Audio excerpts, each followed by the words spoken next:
Welcome to Dr. Mensch, the radio show that takes a real, compassionate look at mental health from A to Z. Join child and adolescent psychiatrist Dr. Gil Lichtshein each week as we explore topics that matter: autism, ADHD, anxiety, depression, OCD, schizophrenia, behavioral challenges, neurodevelopmental disorders, and more. No stigma, no judgment. Just honest conversations, new therapies, breakthrough treatments, and real solutions for real people. Mental health is not a weakness. It's a treatable medical condition, and help is available. Join the conversation now by calling the studio at 888-994-4995, Studio A. This is Dr. Mensch, where hope and healing begin. Good afternoon, everybody. This is Dr. Mensch, otherwise known as Dr. Gil Lickshine. I'm a board-certified child, adolescent, and adult psychiatrist, and I have a private practice office located in Boca Raton at 7100 Camino Real, Suite 404. My phone number is 561-300-4052. My pseudonym, Dr. Mensch, is kind of a play that Mensch is a Yiddish word that means like a good-hearted, a good, kind person, and it's the title of a book that my book that I co-wrote. The character's name is Dr. Mensch, but kind of a twist of words. The character is not such a nice person, but I'll leave it at that and let for the mystery behind it for people to read the book. On this Thursday afternoon, I'd like to talk about antidepressant medications. It's, I wouldn't say a controversial topic, but especially the use of antidepressant medication in kids is always like a hotly debated issue because of using psychotropic medications in young children. And what we do know is that antidepressants is kind of a generic term to explain medications that are used to treat depression, but the antidepressants that are out there that are commercially available for prescription use actually encompass various different classes of medication and based on how they work. And so, for example, the most common class of antidepressants are called the SSRIs, or specific serotonin reuptake inhibitors. Other classes include SNRIs, or serotonin norepinephrine reuptake inhibitors. There are dopamine reuptake inhibitors such as bupropion, also known as Wellbutrin, and other types of antidepressants that really kind of are in a class by themselves, such as the NMDA receptor antagonist Auvelity, which is a combination of bupropion and dextromethorphan, and there are other antidepressants as well. But when I prescribe them, I kind of don't like to call them antidepressants because a lot of these medications also have anti-anxiety properties and have uses outside of even depression and anxiety. But nonetheless, I'll kind of lump all these medicines or drugs under this kind of generic rubric of antidepressants. Now, in today's world, today's world of just more stress, just more complicated, complex, intricate world that we live in, rates of depression have increased, and they've even increased in children. And the thought is that young kids can't get depressed is kind of not really accurate. Depression does exist even in pre-pubertal school-age children, but certainly the rates, the incidence and prevalence increase as we get older. But nonetheless, if you have a younger child that has severe depression, you often have to resort to using antidepressants. Now, when I was in medical school, we were taught that, I don't want to say depression was a chemical imbalance, and I think that's a very much oversimplification of depression, because depression is a real illness, no different than diabetes, high blood pressure, seizures, or or high cholesterol. Yes, there are no tests, there's no blood test to determine if you're depressed or have depression, unlike, say, diabetes or high cholesterol. But there are now kind of higher tech brain scans called functional neuroimaging scans, such as PET scans and functional MRIs, that actually show that depression is a real functional brain disorder. Unfortunately, these techniques are very expensive and aren't used as diagnostic purposes, and are used more in academia and research, but nonetheless, they actually can show that depression is a functional brain disorder, and even actually can cause some neurodegenerative changes in certain parts of the brain. So that depression in that respect is no different than any other medical problems. And just as epilepsy, diabetes, hyper or hypothyroidism, coronary artery disease can be treated with medication, so can major depression. Nonetheless, again, when it comes to depressive disorders, there's still kind of skeptics out there that kind of look at it differently, even though in some ways major depression can be more debilitating than, let's say, hypertension or hyperthyroidism or diabetes. Now, depression being a medical condition can be treated with medication. There is no cure, but antidepressants, the different type of antidepressants out there, are effective treatment for depression. Now, what kind of makes these different antidepressants unique or different from each other is by their mechanism of action or how they work. So SSRIs, serotonin reuptake inhibitors, as the name implies, they block the reuptake of serotonin and therefore increase levels of serotonin in between the nerve cells and allows for serotonin to bind to its receptor. Other antidepressants can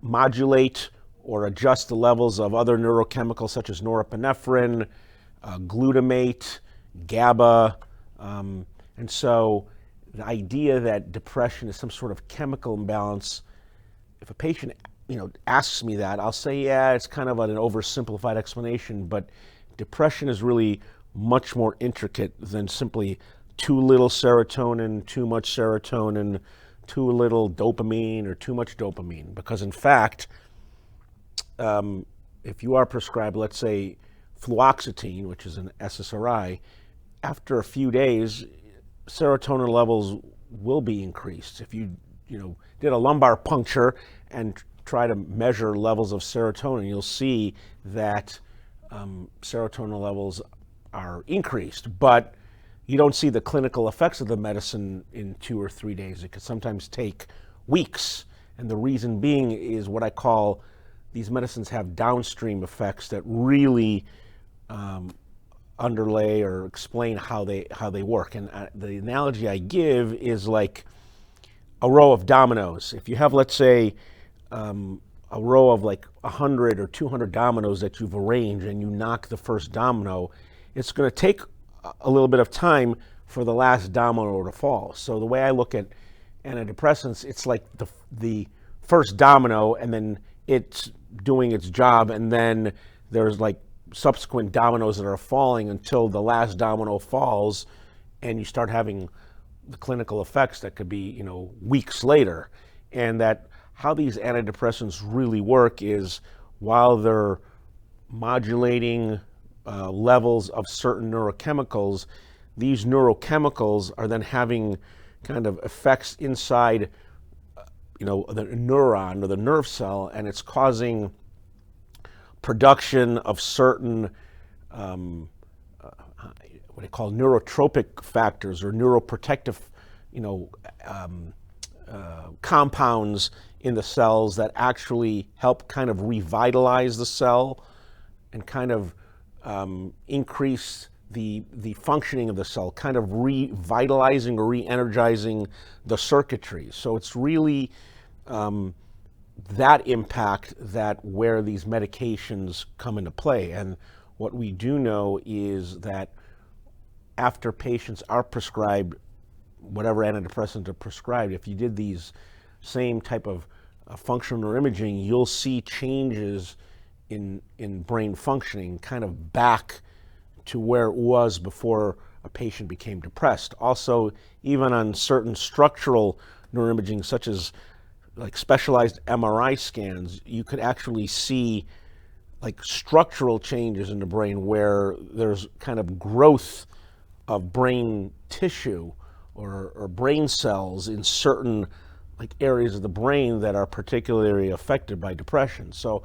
kind of try to tell patients that depression is kind of like a neurodegenerative disorder, and I'm not going to say it's like Alzheimer's or frontotemporal degeneration like dementia, where you see kind of widespread like atrophy of the brain, but in depression it's kind of more specific, like particular areas. For example, one area in the temporal lobe called the hippocampus that's particularly affected by depression, where you'll see kind of neuroanatomical changes that antidepressants kind of reverse. So I kind of would say, like, major depression might have the same effects on the brain as Alzheimer's, but on a more localized level, that it has neurodegenerative effects, but much more localized, whereas dementia is kind of broader. It's kind of like the same analogy of an F5 tornado and a Category 5 hurricane. They may have similar wind speeds, but a hurricane is kind of much more broader. A tornado tends to be more kind of isolative or specific. You don't see as much generally widespread damage from a high-end tornado as you would from a hurricane, because a hurricane's a much larger storm. So I would say like dementia is kind of like a hurricane. It has a much more greater structural and functional effects on a particular region of the brain, whereas depression is kind of much more localized, but then the secondary effects of that becomes more apparent, and these medications kind of put these changes kind of to a halt and may actually turn back or reverse some of the damage done by depression. So for that reason, it's always important to start treatment as early as possible. You're kind of doing damage control. And what we do know that, for that matter, most mental disorders, the longer you wait to get treated, sometimes the harder it is to get better and the outcomes get poorer. But again, it's no different than, God forbid, if you had cancer and you waited, and then by the time you got the treatment, you're in stage 3 or stage 4, the outcome, the success of treatment might not be as positive as if, let's say, you kind of nipped it in the bud, and say the first moment you saw certain symptoms, you went to the doctor and they discovered, okay, you have stage 1 or stage 2 cancer, where the prognosis is a lot better. So with that being said, explaining depression and its like mechanism and what it is more intricate and complicated. And so for that reason, I often will tell patients who, unless they're scientists or themselves physicians, may not really understand when I try to explain to them, well, fluoxetine does this and does that, and it causes, upregulation of this and downregulation of that. They're going to look at me like I have 10 heads. So when they say it's a chemical imbalance, I kind of will agree with them and say, yeah, it's a oversimplification, but an easy way to describe it. I will continue with this discussion after a brief commercial break. What happens when the mind of a healer crosses over into the darkness of the human soul? From authors David Lacavetti, Dr. Gil Lichtshein, and Yolanda De Luca comes a chilling psychological thriller, Dr. Mensch, A Prescription for Evil. This gripping novel follows a respected Boca Raton psychiatrist who secretly descends into madness, transforming into a modern-day king of the underworld. Inspired by true events and Dr. Gil's childhood connection to a mob family, this story blurs the line between sanity and evil, genius and destruction. Unforgettable, disturbing, impossible to put down. Get your copy today on Amazon.com. Dr. Mensch, A Prescription for Evil, a 2020 psychological crime thriller. You're listening to Dr. Mensch with child and adolescent psychiatrist Dr. Gil Lickshine. For a copy of his powerful new book, Dr. Mensch's Prescription for Evil, visit Amazon.com. For more information or to schedule a consultation, contact Dr. Gil directly at 561-300-4052 or visit docgil.com. Now, let's get back to the show. Welcome back. This is Dr. Gil Lickshine, aka Dr. Mensch. I'm going to be talking about antidepressant medications, the pros and cons, and trying to give an explanation of how they work. And I was saying before that antidepressants work, or its effects and how it works, is much more intricate and complicated than simply, oh, it's correcting a chemical imbalance. And I would say that maybe at the surface level, yes, it's correcting a chemical imbalance, but really it's the kind of domino effect and the downstream effects where antidepressants really have their true therapeutic effects and benefits. Major depression is a serious and debilitating mental disorder causing a lot of morbidity, great amount of disability. Up to 10% of patients commit suicide. So major depression can carry a great toll and burden on an individual and their families. And so the key thing is that when you start noticing the first early signs of major depression, and again, I reiterate to patients that major depression is not just having a bad day. We all have bad days. That's reality. We had a bad day at work. We had a fight with our boss, our best friend, wife, husband. I don't know, you say your baseball team lost. You're a Toronto Blue Jays fan. You lost a World Series. You're going to have a bad day. But that's not depression. I kind of tell patients, think of major depression as having bad day after bad day after bad day, and you never have any good days. Or like having it's sunny outside and you have like a dark rain cloud hanging over you, even though it's sunny everywhere else. And the key thing with depression too is that it's starting to affect your day-to-day functioning. If you had a bad day at work, you might be in a bad mood. You come home, you kind of work it off, and then the next day you're back to the regular self. Depression kind of robs you of who you are. And so if you start noticing these kind of changes, get evaluated, get treatment. If it means taking medication, taking antidepressants is no different than if you were prescribed insulin for diabetes or if you were prescribed Lipitor for high cholesterol. Patients, when I recommend antidepressants, a lot of times they'll start freaking out. Why am I going to take this crazy pill? This is a dangerous drug, and I often will remind patients that there are far more dangerous drugs that are prescribed and even you can get over the counter, such as, say, Tylenol. I tell patients Tylenol can cause liver damage. Antidepressants don't cause liver damage, at least to my knowledge. You have epilepsy and you take seizure pills. Some of these anti-seizure drugs have horrible side effects. I say that antidepressants generally are pretty well tolerated medications as a whole. I'm not saying they have their downsides. Some can cause weight gain. Sometimes they can make you kind of feel kind of blah or emotionless. So again, I'm not discounting side effects. And then there was the whole brouhaha back about 20 years ago with antidepressants causing suicide in children, adolescents, and young adults, and there's still a black box warning on most antidepressants, warning of increased risk of suicidal thoughts in children, adolescents, and young adults. But that black box warning in itself created some issues that in the years after the FDA posted those black box warnings, and this is going back, I think, to like 2004, 2005, prescriptions of antidepressants dropped in children and adolescents, rates of suicide went up. So, and then I also try to explain, especially to parents of younger kids, that these black box warnings were specific for patients with major depression, and that these patients at baseline are already at higher risk for suicide, so that you're already dealing with a higher at-risk population to commit or engage in self-harm behaviors.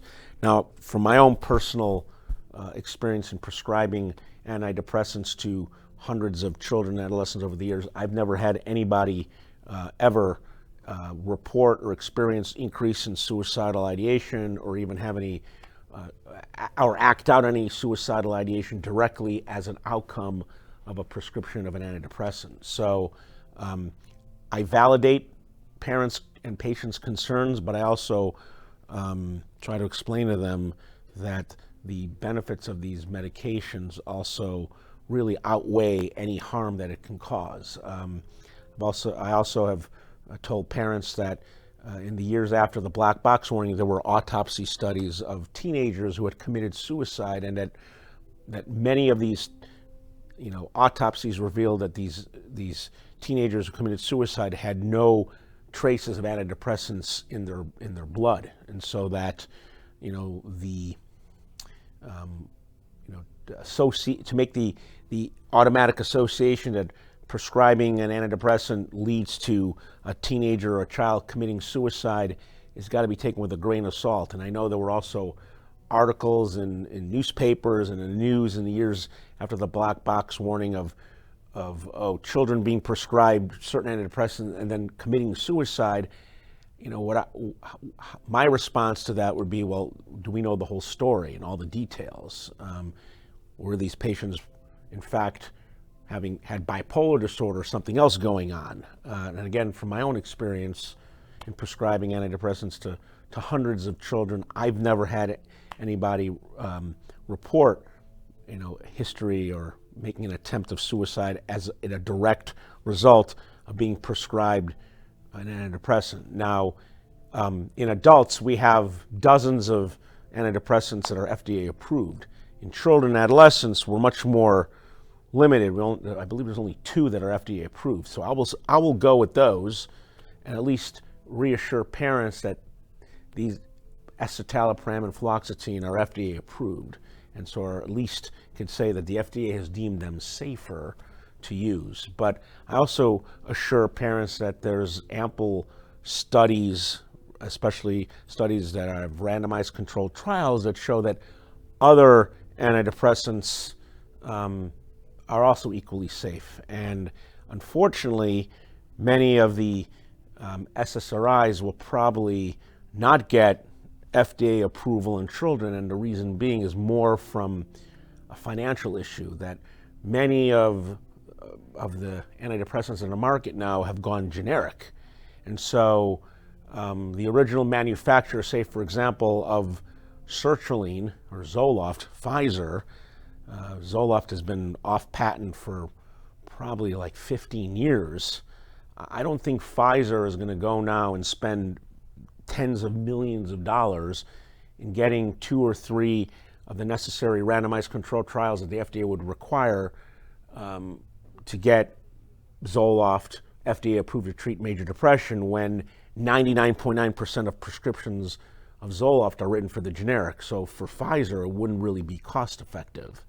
So we're not going to probably see any of these older drugs get FDA approval just because from a financial perspective. But I could foresee, as newer medications come into the pipeline, newer branded products, that perhaps companies will spend the time and money in doing studies on children to see if any future medications might be get FDA approval in treating major depression. But again, using antidepressants off-label or not having FDA approved use does not mean at all that these medications are dangerous or unsafe. Because again, the FDA is, I view it as, it's not a prescribing agency, it's really a political kind of tool. And so a lot of times they'll give approvals and dose ranges that clinically sometimes don't even make sense. So I always look at certain FDA approvals with a grain of salt. But really, again, the bottom line is, especially with more of the younger population, children and adolescents, I will take whatever evidence-based medicines out there and apply that. So if I see a 10-year-old or a 15-year-old that clearly has major depression, I will not hesitate to recommend antidepressant medications no differently than if it was a 25 or 40-year-old. And again, the fact that less medicines are available that are FDA approved doesn't necessarily mean that you can't use them, and especially if there is enough literature in peer-reviewed journals that show that even certain non-FDA approved medications work. In my opinion, they are safe to use. I'm hoping that this kind of brief talk on antidepressants was educational. If you have anybody out there has any questions about the use of antidepressants, I can be reached at 561-300-4052. This is Dr. Gil Lichtshein, aka Dr. Mensch, and I look forward to further episodes talking about other various mental health topics. Thank you very much, and have a good rest of your day. Thank you for joining us for Dr. Mensch with Dr. Gil Lickshine, helping you navigate the world of mental health with clarity and care. If you or someone you love needs support, you're not alone. Treatment works and recovery is possible. To schedule a consultation or discuss non-medication therapies, personalized treatment plans, or psychiatric care, contact Dr. Gil directly at 561-300-4052 or visit docgil.com. You can catch us each week on South Florida Oldies Radio and streaming across all social platforms. Until next time.